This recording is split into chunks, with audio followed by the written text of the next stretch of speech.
मैं कैसे परमेश्वर की संतान बन सकता हूं?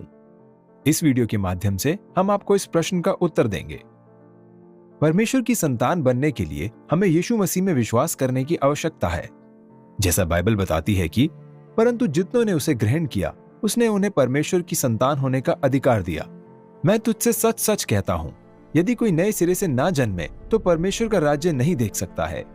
जन्म से ही व्यक्ति पापी स्वभाव विरासत में प्राप्त करता है, जो कि अदन की वाटिका में आदम की अनाज्ञाकारिता के कारण उत्पन्न हुआ था। एक बच्चे को यह सिखाने की जरूरत नहीं होती कि पाप क्या होता है।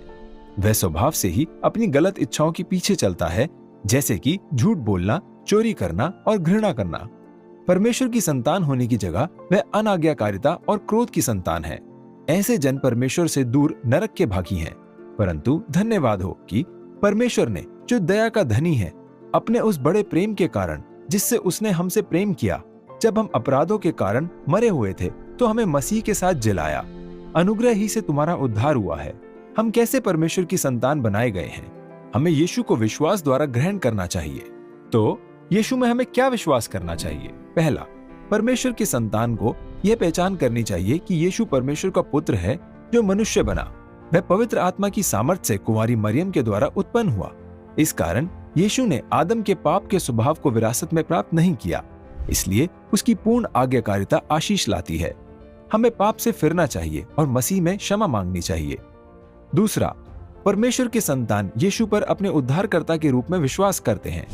परमेश्वर की योजना थी कि हमारे पाप का ऋण क्रूस के द्वारा अदा किया जाए।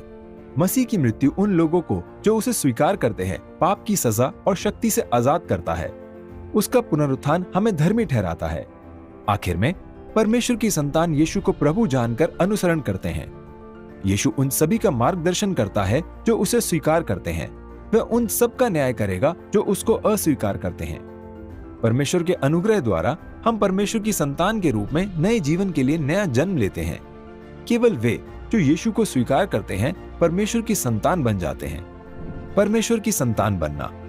जिस प्रकार अपने प्राकृतिक जन्म में हमारी कोई भूमिका नहीं थी, उसी प्रकार हम अपने अच्छे कर्मों या अपने विश्वास के कारण परमेश्वर के परिवार में जन्म नहीं ले सकते। केवल परमेश्वर ही एकमात्र है जिसने परमेश्वर की संतान होने का अधिकार दिया है। देखो, पिता ने हमसे कैसा प्रेम किया है कि हम परमेश्वर की संतान कहलाएं, और हम हैं भी। एक बच्चा बड़ा होकर उसके माता पिता के जैसे दिखाई देता है। इसी तरह से परमेश्वर चाहता है कि उसकी संतान यीशु मसीह के जैसे बनती चली जाए। जबकि हम केवल स्वर्ग में ही सिद्ध होंगे, एक परमेश्वर की संतान आदतन बिना पछतावे के पाप नहीं करेगा। यीशु ने ऐसे लोगों के लिए यह कहा है कि तुम्हारे पिता शैतान से हो और अपने पिता की लालसाओं को पूरा करना चाहते हो।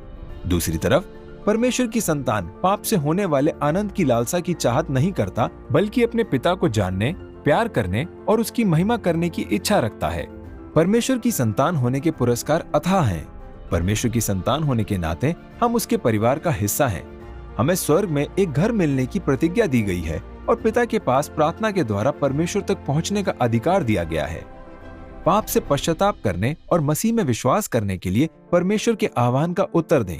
आज ही परमेश्वर की संतान बन जाएं। क्या आप अधिक जानकारी चाहते हैं? सब्सक्राइब करें ताकि आप अगला वीडियो मिस ना करें। अधिक बेहतरीन सामग्री के लिए godquestions.org हिंदी पर जाएं। क्या आपके पास प्रश्न है? बाइबल में उनके उत्तर हैं और हम उन्हें खोजने में आपकी सहायता करते हैं।